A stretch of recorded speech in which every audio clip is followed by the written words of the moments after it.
Le grand dialogue. Le grand dialogue de l'émission de débat du studio Tamani sur votre radio. Le grand dialogue. Bonsoir et bienvenue au Grand Dialogue de ce soir. Alors, nous nous intéressons au franc CFA. La monnaie commune de la zone franc fait débat dans nos sociétés africaines depuis un moment. Le franc CFA, instrument de servitude ou garantie de stabilité monétaire, faut-il en sortir ou non? La question suscite des réactions depuis quelques années. Nos invités sur ce plateau, Étienne Fakaba-Sissoko, économiste et directeur du Centre de recherche et d'analyse politique, économique et sociale CRAPES. Madame Samake et Mariam Konaré, expert comptable et finance, professeur en sciences de gestion. Je suis Fatmata Togola. Le grand dialogue. Bonsoir et bienvenue.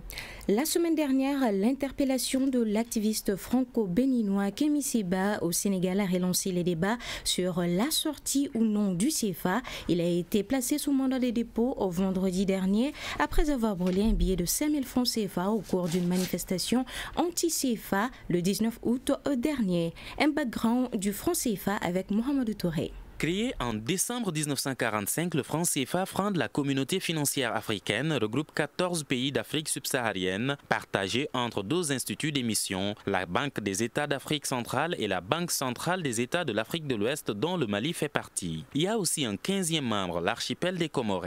Après les indépendances, plusieurs États se sont retirés et ont créé leur propre monnaie, dont la Guinée-Conakry. Le Mali, qui avait frappé aussi sa propre monnaie après l'indépendance, a finalement réintégré la zone CFA en juin 1984.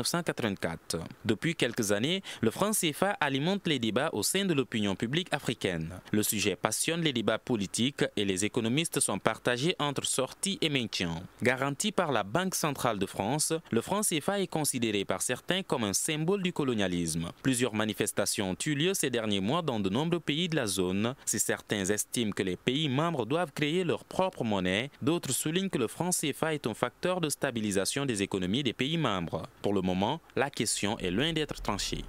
Nous allons maintenant écouter l'ancien Premier ministre malien, expert comptable et également Moussa Mara sur les avantages de cette monnaie. Je pense qu'il y a eu quand même quelques retombées positives importantes.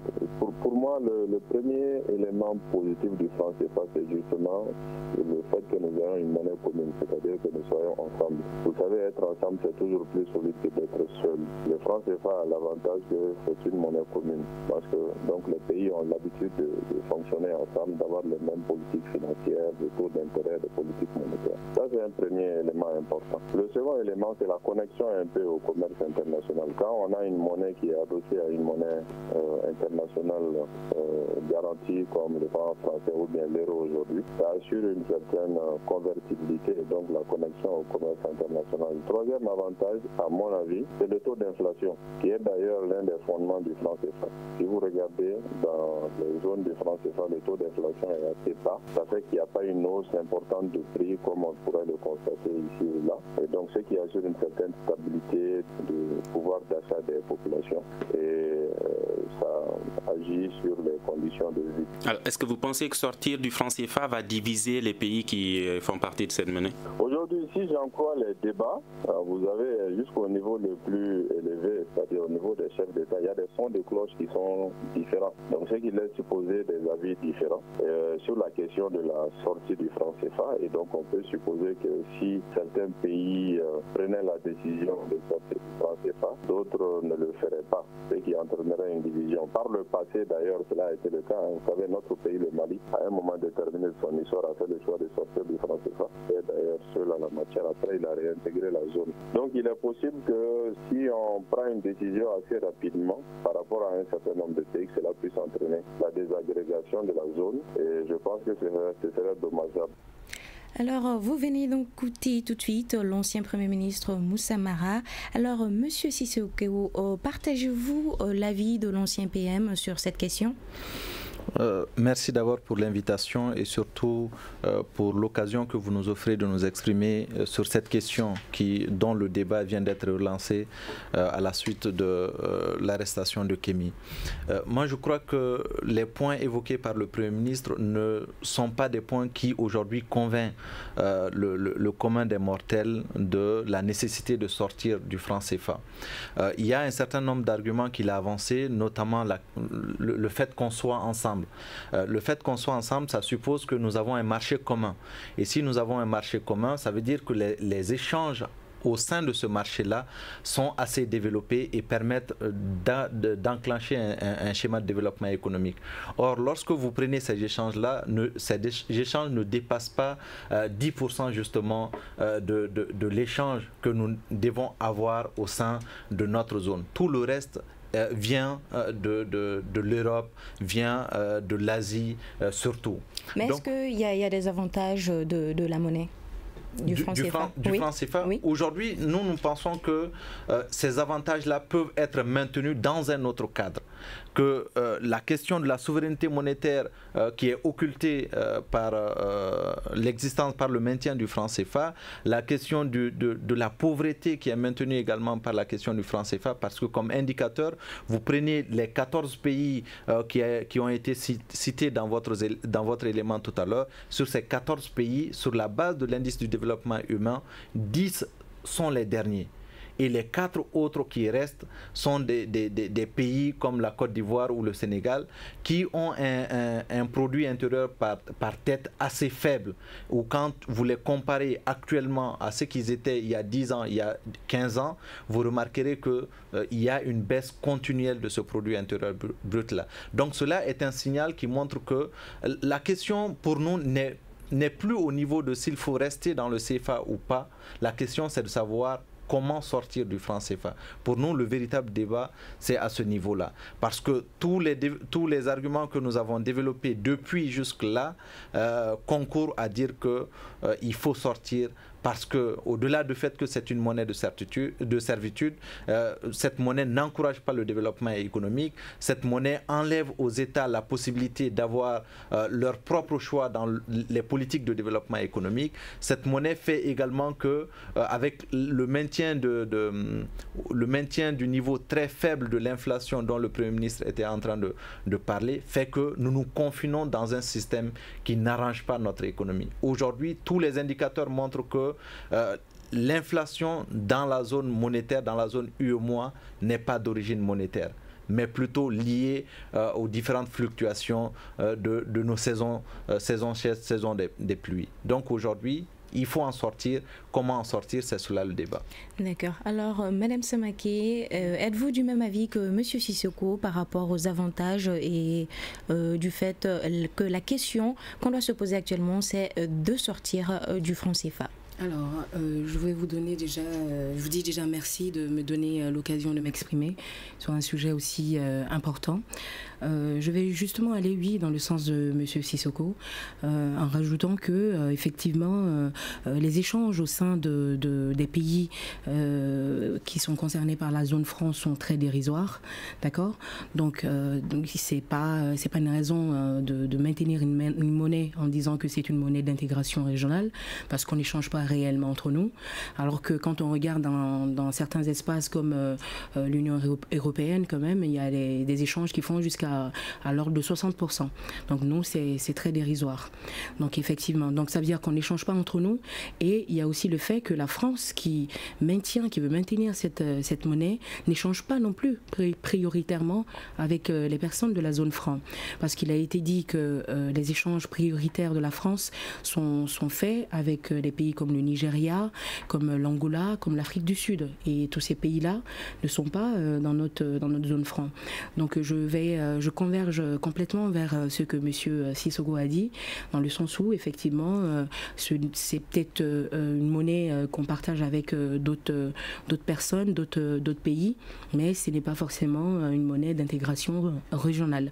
Voilà, donc il y a d'autres points aussi qui constituent des entraves, à savoir aussi la compétitivité. Lorsqu'on a une monnaie qui est arrimée à l'une des monnaies les plus fortes, alors qu'on a des économies faibles, comment peut-on être compétitif sur le marché international? Cette monnaie, finalement, fait en sorte que nos exportations sont fortes, sont taxées de manière forte, et nos importations sont presque subventionnées. Donc, finalement, à part la Côte d'Ivoire, tous les autres pays de la zone franc sont avec des balances commerciales déficitaires. Donc ça, ce n'est pas du tout quelque chose d'acceptable, qui peut continuer, quelque chose qui peut continuer. Voilà, donc il y a ça. Peut-être que vous voulez parler aussi, monsieur. Oui, d'accord.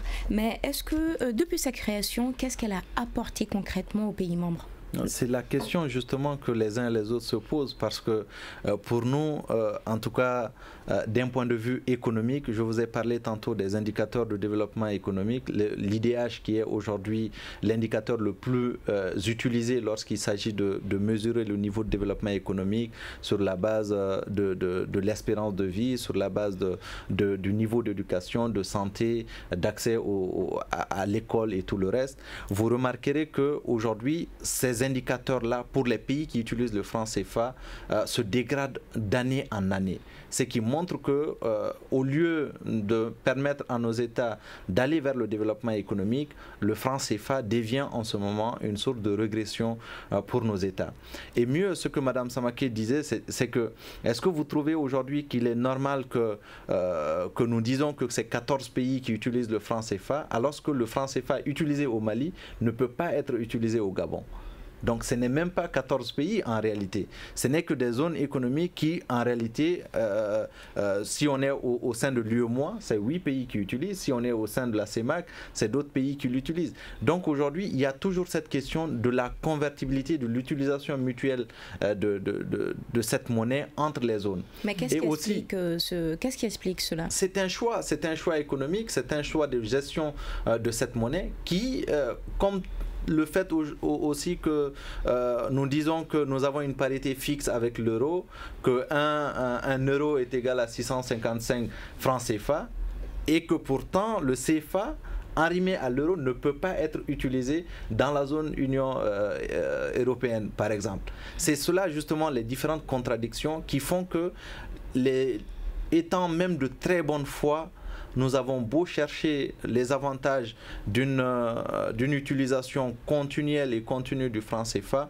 moi en tout cas je n'en vois pas. Je n'en vois pas dans la mesure où tout ce que nous pouvons mettre devant comme avantage de l'utilisation du franc CFA, nous pouvons l'avoir et mieux avoir si nous sommes dans un système basé sur notre propre monnaie. Et cela, je l'ai toujours dit, ce n'est pas qu'une question de fierté nationale ou de nationalisme ou une question même idéologique, c'est une question de bon sens, c'est une question de choix économique qui s'impose aujourd'hui à l'Afrique si elle veut être maître d'elle-même, si elle veut prendre en main son développement économique, parce que la monnaie, c'est une question de souveraineté, certes, mais c'est une question aussi de choix économique. Et ce choix nous incombe aujourd'hui. D'accord. Mais selon certains analystes, le franc CFA cristallise le rejet des survivances du pacte colonial. Pour d'autres, il demeure un instrument de stabilité pour nos économies. Pourquoi tant de divergences sur le sujet? De stabilité, justement, c'est ça la question, parce que la stabilité dont ces partisans du franc CFA parlent, c'est surtout la question de la maîtrise de l'inflation. Le fait que nous avons une monnaie qui est aujourd'hui maintenue à des niveaux d'inflation assez bas.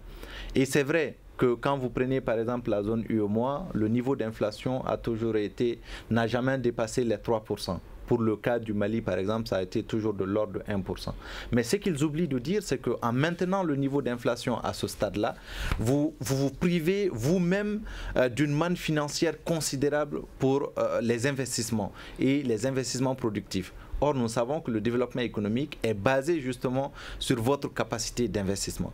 Donc, le véritable problème, c'est cela. Stabilité économique Moi, je n'en vois pas. Stabilité politique, quand vous prenez les pays qui utilisent le franc CFA, vous avez au moins, de 1960 à aujourd'hui, vous avez plus d'une trentaine de coups d'État ou de tentatives de coups d'État qui se sont perpétrés. Donc, stabilité vis-à-vis de quoi? Stabilité au regard de quoi? Stabilité économique aussi, ça suppose également que la tendance de développement au niveau de nos pays est maintenue, soit stable ou s'accroît d'année en année. Or, quand vous regardez la courbe de développement économique de nos États également, vous remarquerez qu'aucun État, à part peut-être à la rigueur le Sénégal et la Côte d'Ivoire, n'ont une courbe croissante au regard de leur développement et de leur performance économique. Donc, stabilité économique, j'aimerais bien avoir quelqu'un en face de moi qui pourrait me l'expliquer, franchement. Je pense aussi que quelque part, ils le disent par rapport au fait que tout est sous contrôle extérieur.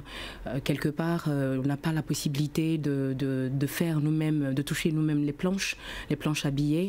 Et il y a aussi le fait que ça soit arrimé à l'euro rassure les investisseurs étrangers. Donc ils se disent que nous, pays en voie de développement, on a besoin d'avoir des investissements, d'avoir l'intervention des marchés financiers et tout. Donc c'est quelque part un levier qui pourrait rassurer les éventuels investisseurs étrangers. Mais encore une fois, je suis totalement d'accord avec ce que M. Sissoko a dit. Aujourd'hui, rien ne nous empêche de sortir de cette politique parce que oui, effectivement, il y a d'autres manières de pouvoir stabiliser notre monnaie. Il n'y a rien qui nous confine dans ce système-là. D'accord. Aujourd'hui, on observe qu'il y a plus de désavantages que d'avantages à rester dans cette monnaie-là. Ça, c'est sûr. Même pour compléter, même au niveau des prêts bancaires, quand vous regardez par exemple l'accès du secteur privé au crédit bancaire, vous remarquerez que dans la zone UEMOA, l'accès au crédit bancaire est excessivement difficile compte tenu justement du fait que nous n'avons pas la planche à billets, nous n'avons pas le contrôle de la création monétaire.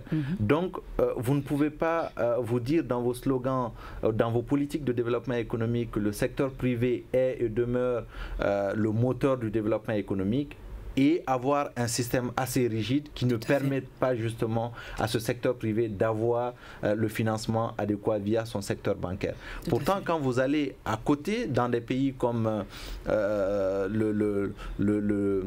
la Tunisie, l'Algérie ou même le Maroc qui ont fait le choix justement d'avoir leur propre monnaie, vous remarquerez que le taux de financement du secteur privé touche l'ordre de 60 à 70%.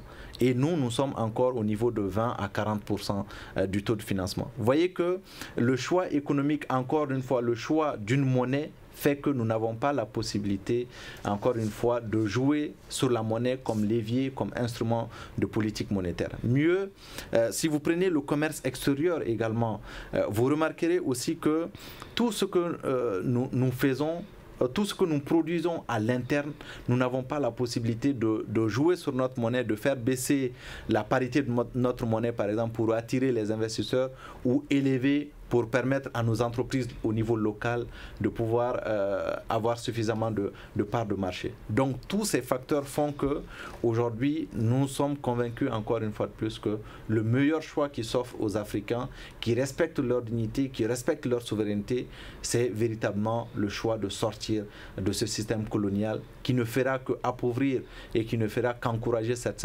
servitude dont nous sommes en train de nous battre. Mais dans vos propos tout de suite, vous avez mentionné le Sénégal et la Côte d'Ivoire à peu près 2 fois. Mais qu'est-ce qui fait la différence entre ces 2 pays-là et les autres pays membres ? La différence, c'est qu'ils ont un taux d'abord au niveau du volume budgétaire, ils ont des budgets beaucoup plus conséquents que tous ces pays, en tout cas de la zone UEMOA. Le Sénégal est dans l'ordre de 3 000 milliards en termes de volume du budget. La Côte d'Ivoire est à 5 000 milliards par budget et le Mali vient en 3e position avec 2 000 milliards. Donc ce qui fait qu'en termes d'investissement au niveau national, ces pays-là ont un avantage comparé aux autres.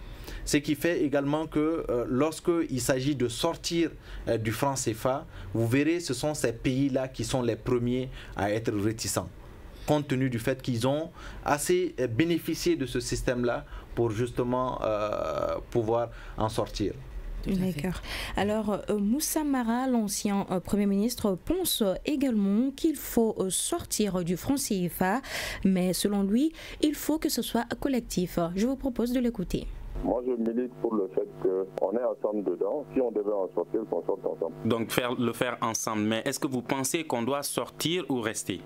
C'est une très bonne question. Pour moi, à terme, il faut que nous ayons notre monnaie à nous. Ne serait-ce que par le fait que la monnaie est un instrument de souveraineté. Maintenant, la question est, quelles sont les étapes par lesquelles il faut passer pour arriver à ce stade où nous aurons une seule monnaie qui ne sera pas le franc CFA tel qu'on le connaît aujourd'hui, garantie par la France et adossée à l'euro.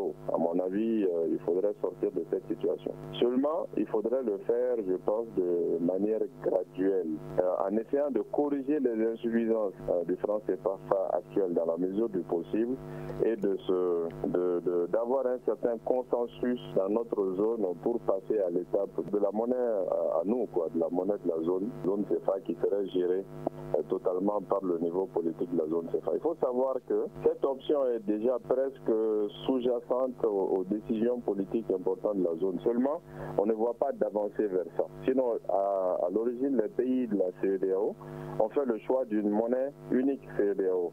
Et je pense que s'il y a une monnaie unique CEDEAO, ce ne sera pas le franc CFA. Parce que la CEDEAO contient le Nigeria, contient le Ghana, contient d'autres pays. Seulement, on n'avance pas vraiment vers cela et donc on a tendance à observer le statu quo. Alors, Monsieur Sissoko, vous venez d'écouter tout de suite l'ancien Premier ministre. Alors, dites-nous, a-t-il raison selon vous? Bien sûr, sur bon nombre de points, oui, parce que il souligne lui-même la nécessité de sortir, et c'est cela aujourd'hui notre combat. Mais maintenant, pour lui, il faut aller graduellement. Je réponds que graduellement, ça veut dire quoi? Parce que depuis 2009, lors d'une conférence à Accra, on avait fixé un certain nombre de critères qu'ils ont appelés les critères de convergence, qui devaient donner un certain temps aux États de pouvoir préparer leur économie à cette transition-là, au passage du franc CFA à une monnaie unique CEDEAO.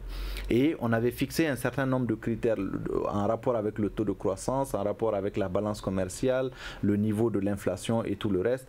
Et donc, on avait fixé ces critères-là pour encourager les pays justement à aller dans ce sens-là pour que, une fois la décision de sortie prise, que ça ne soit pas brutal, que ça puisse trouver les pays déjà préparés. Mais lors de cette conférence-là, on a fait le point et nous nous sommes rendus compte justement que tous les pays, en tout cas de l'UEMOA, tous les pays de la CEDEAO avaient atteint ce critère de convergence. Et il y avait une autre zone qu'ils ont appelée la ZMAO, qui est composée du Nigeria, de la Gambie, du Ghana, bref, tous les pays qui n'utilisent pas le franc CFA, mais qui sont au sein de la CEDEAO. Et eux, ils sont même en avance sur nous pour la plupart en matière de développement économique. Donc, techniquement, on était arrivé à un stade où tous les critères économiques avaient été atteints pour permettre à nos États de sortir de ce système colonial. Mais là où le problème reste et demeure toujours, c'est au niveau du choix politique. Parce que ce n'est pas les techniciens qui décident de sortir ou pas. Les techniciens ne font que des propositions. Et en ce moment-là, ce sont les présidents de la République, lors des conférences de présidents, qui décident en toute souveraineté, parce que la sortie, c'est un choix politique. C'est une décision politique. Donc c'est eux qui décident de sortir ou pas. Et aujourd'hui, les débats qu'il y a, c'est autour et entre justement ces chefs d'État-là. Mais est-ce qu'une sortie collective est possible ? Je ne le crois pas. C'est la meilleure des solutions aujourd'hui qui pourrait être envisagée. Sortir collectivement pour avoir notre monnaie collective, avoir notre marché unique, parce que la CEDEAO, quand même, c'est presque 200 millions de citoyens pour un même marché. C'est énorme. Mais à défaut, il faut aujourd'hui se dire qu'il faut des précurseurs à cette lutte. Il faut des gens qui s'assument. Il faut des chefs d'État qui s'assument. Et c'est ce chef d'État ou ces chefs d'État dont aujourd'hui nous sommes justement à la recherche. Parce que, de toute évidence, tous ceux qui sont là et qui parlent de la question du CFA ne sont pas dans cette logique-là de sortir du franc CFA. Alors, Madame Semaké, partagez-vous le même avis que Monsieur Sissoko? Bien sûr, dans le sens où moi je pense que nos chefs d'État doivent quand même avoir un souci de convergence, d'émergence, je veux dire, par rapport à de respect par rapport au rêve des pères de l'indépendance en fait. Donc ils n'ont pas décidé d'avoir des pays qui sont en 2017 à la traîne, que la France, j'ai envie de dire, malmène comme ça.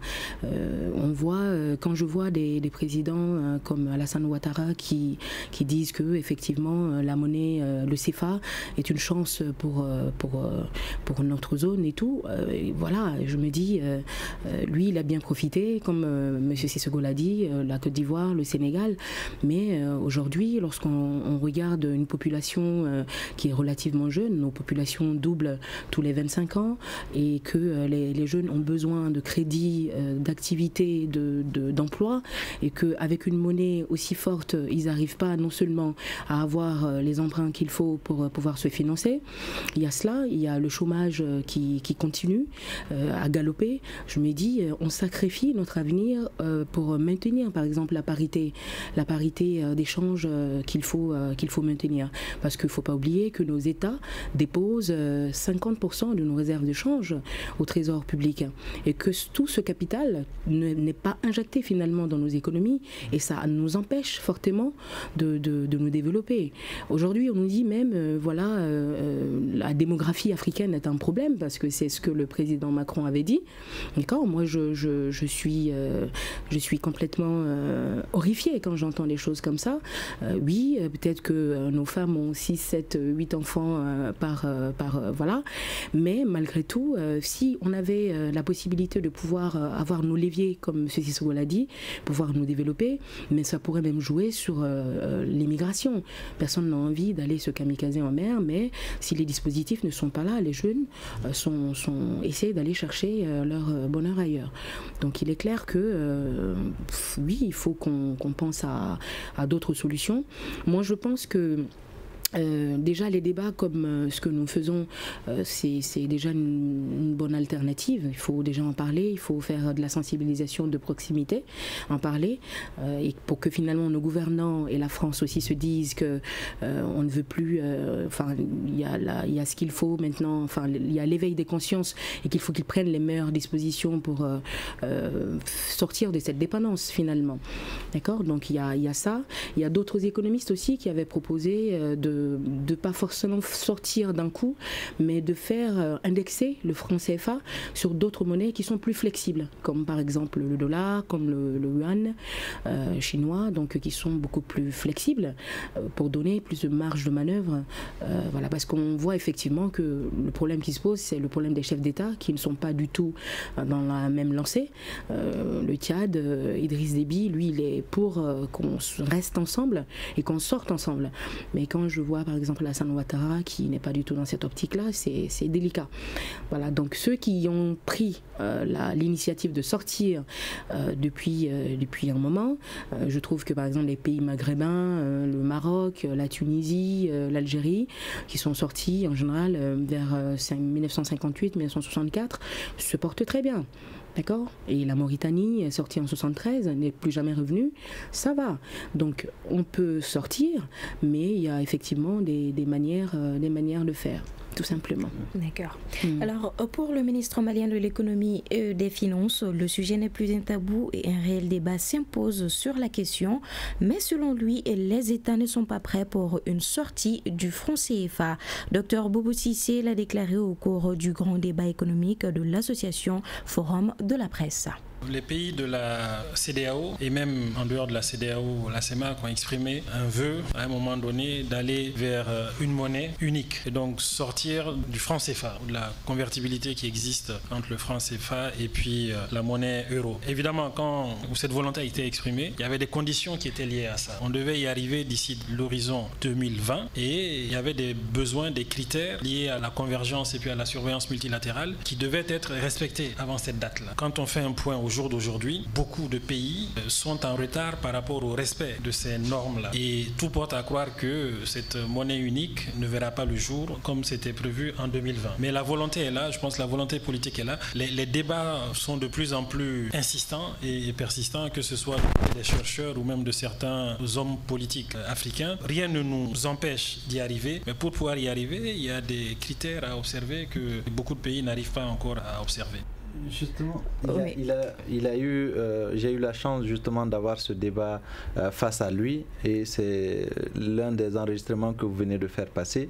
Mais lors de ce débat-là, je lui ai justement démontré que tous les critères de convergence dont il avait l'air d'être sceptique avaient été atteints justement par la majorité des pays, et que contrairement à ce qu'il dit, ce n'est pas le choix politique n'apparaît pas aussi clair chez les chefs d'État comme il a tendance aussi à le dire. Donc aujourd'hui, toute la difficulté n'est pas d'un point de vue technique, mais c'est plutôt d'un point de vue politique. Ce sont les politiques qui ne veulent pas sortir de ce franc CFA-là, parce qu'ils souhaitent toujours garder cette relation, cette bonne relation entre guillemets avec le patron, avec la France.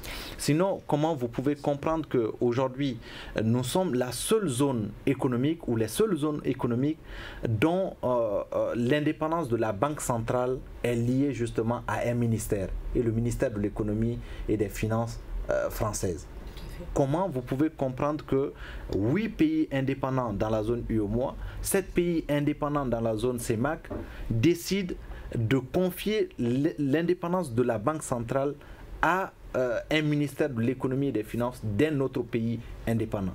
Voilà autant de questions aujourd'hui qui prouvent à suffisance que la question de la volonté politique affichée, comme le ministre Boubou est en train de dire, est très discutable, sinon même faux à la limite. Les chefs d'État membres sont-ils alors complices? Absolument. Moi, je crois qu'aujourd'hui, l'un des problèmes de l'Afrique, ce sont les dirigeants que nous avons. Malheureusement, ce n'est pas les populations, pour la plupart, qui élisent leur président de la République. La preuve, vous avez énormément de candidats aux élections présidentielles qui souhaitent entretenir de bonnes relations avec la France pour pouvoir se faire élire aux élections présidentielles. L'exemple, sinon l'illustration parfaite, c'est au Mali. Aujourd'hui, les preuves sont en train d'être établies depuis plus de 2 ans que la France est derrière la crise malienne. Toutes les preuves en termes de présence française sur notre sol, en termes de renseignements sur notre sol, prouvent à suffisance que la France joue à un double jeu dans notre pays. Mais compte tenu des intérêts que nos chefs d'État en particulier ont avec la France, compte tenu de la peur manifeste de ces chefs d'État à affronter la France pour sauvegarder justement l'intérêt de tout un peuple, sont frileux à affronter la France et préfèrent laisser croupir leur peuple sous le poids justement de cette insécurité, de cette soumission qui ne dit pas son nom. D'ailleurs, j'aimerais rajouter un point à ce que M. Sissoko a dit. L'un des avantages aussi à sortir du franc CFA, c'est que ça ne va plus servir d'excuse à nos chefs d'État, parce que finalement, le fait qu'il y a comme un assistanat à ne pas faire développer nos économies. Le fait que finalement la France est là, au cas où si jamais il y a des problèmes, d'envoyer des aides au développement pour tenir la main à nos pays, fait qu'il n'y a pas réellement de volonté réelle de développement, dans le sens où on se dit, voilà, si jamais quelque chose ne se passe pas bien, ils sont là. Donc, il faut arrêter toute cette logique d'aide qui finalement d'ailleurs, les aides proviennent de nos dépôts, des réserves de change, les taux d'intérêt de nos réserves de change. Donc c'est un peu notre argent qu'on nous rend, d'accord, et sous forme d'aide au développement. Moi je me dis, il faut être complètement horrifié par cela, parce que qui s'est déjà développé en n'ayant que des aides? Avec les aides on peut manger, avec les aides on peut peut-être se loger, mais on ne se développe pas, d'accord. Donc il faut sortir de tout ça, qu'on ait justement cette idée de partenariat avec la France, qu'on se mette autour de la table, qu'on se dise, voilà, maintenant, aujourd'hui, nous sommes des partenaires, nous avons des ressources naturelles, nous avons des ressources humaines, nous avons des ressources financières. Nous, on propose ça, vous proposez ça, donc on s'assoit autour de la table, on discute. Mais on n'est pas là en train de commander des aides pour passer pour ceux qui sont toujours là en train de demander, alors que finalement, sans nous, ils ne peuvent rien faire. D'accord ? D'accord, mais certains pays qui ont leur propre monnaie sont développés, mais d'autres ne le sont pas. Mais êtes-vous conscient du risque ? Oui, tout à fait, tout à fait. Il y a par exemple le cedi ghanéen a beaucoup été décrié. Voilà, il y a pas mal de monnaies qui ont été pas mal décriées. Même au début, au niveau de la Guinée-Conakry, ça avait beaucoup refroidi les pays pendant l'indépendance parce que ça avait eu des débuts assez difficiles. Mais aujourd'hui, lorsqu'on discute avec les ressortissants de ces pays-là, ils sont contents d'avoir leur propre monnaie qui n'est pas, ils ne sont pas obligés d'être dans un espace où les échanges sont compliqués, où la vie est coûteuse et voilà, non, c'est clair que ce n'est pas facile vu nos conditions politiques, nos niveaux de vie, mais il faut déjà commencer quelque part. Il faut déjà, la souveraineté commence déjà non seulement avec la dimension économique, mais il y a aussi je vais dire la dimension souveraine même, j'ai envie de dire. Un État qui ne peut pas disposer de sa propre monnaie n'est pas un État souverain, d'accord. Donc il y a des difficultés certes, mais tout commence quelque part. Il faut s'asseoir, il faut discuter. Il y a des économistes très compétents dans notre zone qui ont proposé des sorties de crise assez intéressantes qui peuvent bien marcher. D'accord. Alors l'ancien PM Moussa Mara nous parle des étapes qu'il faut suivre selon lui pour sortir de cette monnaie. Donc moi je pense qu'à terme nous devrons avoir une monnaie, instrument de souveraineté de la zone, premier élément. Comment faire pour y aller? Il faut commencer dans un premier temps à gommer les insuffisances actuelles du franc CFA, qui sont aussi nombreuses.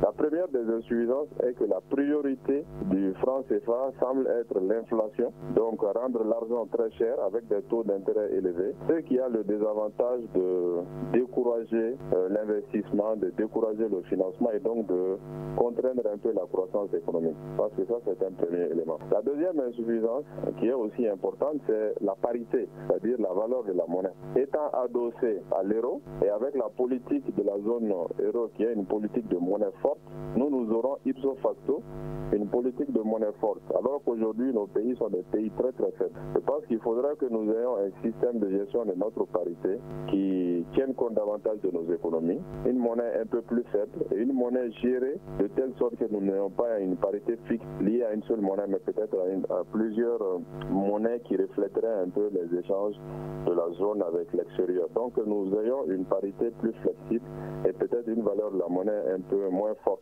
pour permettre justement à ce que nos produits soient un peu plus concurrentiels, que les importations soient un peu découragées par rapport aux exportations, et donc on aide un peu plus sur nos économies. Je pense qu'il faut qu'on commence à travailler sur ça. Il faut que nous ayons des débats importants à la matière impliquant nos économistes, nos professeurs d'université, nos politiques et puis la société civile, et qu'ensemble, nous prenons une résolution à moyen terme, peut-être à l'horizon de 5 à 7 ans, à aller vers une seule monnaie de notre zone qui ne sera pas accrochée à l'euro, qui ne sera pas garantie par la France, mais une monnaie garantie par nos propres ressources, par nos propres capacités. Il faut simplement dire aussi que le choix que nous ferons sera un choix autonome, puisque la France régulièrement a toujours dit que c'est une question qui nous revient à nous. Et c'est là depuis Georges Pompidou. Et le président Macron vient de le dire aussi en disant que le choix des Africains sera respecté par la France. Donc c'est à nous d'avoir ce débat et c'est à nous de prendre ces décisions de manière souveraine et autonome. Mais l'idéal serait qu'on le fasse ensemble. Alors, il y a certains observateurs qui estiment que les pays qui ont leur propre monnaie, notamment le Nigeria ou le Ghana, sont développés, alors que d'autres aussi estiment que d'autres pays qui ont leur propre monnaie, comme la Guinée-Conakry, ne sont pas du tout développés. Alors, selon vous, est-ce que, par exemple, si le Mali devrait avoir sa propre monnaie, est-ce que ce serait un développement ou une régression? Aujourd'hui, effectivement, cette question fait ressortir le fait que la monnaie est un élément de la politique économique, est un élément du développement, mais la monnaie n'est pas l'élément fondamental du développement. Le développement repose d'abord sur la production, sur la création de richesses et donc sur la capacité d'un pays à tenir le choc de la concurrence vis-à-vis de voisins, vis-à-vis d'autres pays. La monnaie seule ne justifie pas du tout le développement ou le non-développement. Il y a beaucoup d'autres facteurs qui entrent en jeu. Mais la monnaie est un élément élément qui peut entrer en compte. Aujourd'hui, dans le monde, vous avez beaucoup de pays qui ont leur monnaie qui s'en sortent, mais vous avez aussi beaucoup de pays qui ont leur monnaie qui ne s'en sortent pas. Donc ça montre bien que la priorité devrait aller sur la croissance, le développement, la production, le renforcement des capacités des ressources humaines, la maîtrise des facteurs de production, autant de choses qui ne sont pas forcément liées à la monnaie. La monnaie est un élément, mais la monnaie n'est pas suffisante. Donc aujourd'hui, que le Mali ait sa propre monnaie ou pas, si le Mali a un fonds de développement économique, des infrastructures, un environnement, des hommes à mesure de produire de la richesse, le Mali pourrait s'en sortir. Mais à la matière, comme je l'ai dit, quand on est faible, quand on a des difficultés, mieux vaut être ensemble que d'être seul. D'ailleurs, notre pays l'a amèrement expérimenté en sortant de la zone CFA en 62, je crois. D'accord. Alors, Monsieur Sissoko, vous venez d'écouter l'ancien Premier ministre. Selon vous, comment cette sortie du franc CFA se fera-t-elle ? Pour moi, aujourd'hui, la question du débat dont faisait allusion M. Mara, pour moi, a déjà été dépassée parce que ça fait plus de 60 ans maintenant, 50 ans, 60 ans que nous sommes en train de mener ce débat-là sur la nécessité pour les États africains, surtout les États de la CEDEAO, d'avoir leur propre monnaie. Maintenant, je l'ai dit également, les critères ayant été définis, les objectifs de convergence ayant été définis et étant d'accord sur le fait que ces objectifs ont été atteints, il appartient au pays d'amorcer ce choix-là. Pour moi, toutes les questions subsidiaires dont il a fait allusion ont déjà été vidées de mon point de vue. Aujourd'hui, ce qui est clair, c'est que ce n'est pas que la question monétaire qui permettra à nos pays d'aller vers le développement. Il y a la question de la gouvernance surtout qui est indispensable lorsqu'il est question de développement économique. Et lorsqu'on cite certains pays qui ont leur propre monnaie, qui n'ont pas pu se développer, je dis simplement que c'est de la mauvaise foi, c'est une sélection tellement ciblée que nous ne pouvons pas nous empêcher de signaler qu'il y a une multitude d'autres pays qui ont leur propre monnaie, qui ont amorcé des systèmes de développement économique. Nous avons cité le Maroc, l'Algérie, tous les autres pays aujourd'hui qui sont dans cette dynamique de monnaie unique, de monnaie propre à eux-mêmes. Maintenant, comment sortir? Il appartient aux chefs d'État simplement de se décider. Nous avions dit en 2020, avant 2020 déjà c'était 2015. 2015, nous avons reporté à 2020. Aujourd'hui, il est question d'aller jusqu'en 2025 pour sortir. Je dis, ce n'est pas les échéances qui importent, c'est le choix, c'est le courage. Aujourd'hui, est-ce que nous avons des chefs d'État qui ont le courage de prendre cette décision éminemment politique? C'est ça la véritable question. Sinon, il n'y a aucune autre étape à franchir. Nous avons des économistes sur place capables de mieux gérer la question monétaire. Nous avons des économies qui sont gérées pour la plupart par nous-mêmes. Je ne vois toujours pas... ce n'est pas de la mauvaise foi, mais je ne vois vraiment pas pourquoi est-ce que jusque-là, on continue à utiliser le franc CFA. D'accord. Alors, Madame Samaké, en une minute, selon vous, comment cette sortie du franc CFA se fera-t-elle? Donc, je vais amender aussi encore dans le sens de M. Sissoko parce que c'est exactement ce qu'il a dit. Moi, je vais juste rajouter effectivement que si ça doit se faire, il faut que ça se fasse dans un esprit de solidarité. D'accord? Donc, l'avantage du franc CFA, si on peut dire ça, c'est le fait d'avoir 14 pays, 15, qui sont ensemble dans la zone franc, même si derrière, effectivement, on ne commerce pas comme il faudrait. Mais il faut toujours amender dans le sens de la solidarité et voir ensemble comment est-ce qu'on pourrait sortir de manière collégiale, mais pas individuellement. Faire une monnaie continentale, faire une monnaie régionale, mais pas faire de monnaie individuelle, ça c'est sûr. D'accord, merci. Cela me fait à ce débat sur le franc CFA, mais avant de conclure, rappelons que le franco-béninois Kémy Séba a été relâché cet après-midi après son procès. Un grand merci à nos invités, Monsieur Etienne Fakaba Sissoko, économiste et directeur du Centre de recherche et d'analyse politique, économique et sociale CRAPES, et à Madame Samaké Mariam Konaré, expert comptable et finance, professeur en sciences de gestion. C'était une présentation de Fatmata Togola, la mise en onde de Sedumbo. La régie vidéo est assurée par Noundjire, une réalisation de Moumen Sendebou, une coordination de Mohamedou Touré. Le grand dialogue. Le grand dialogue de l'émission de débat du studio Tamani sur votre radio.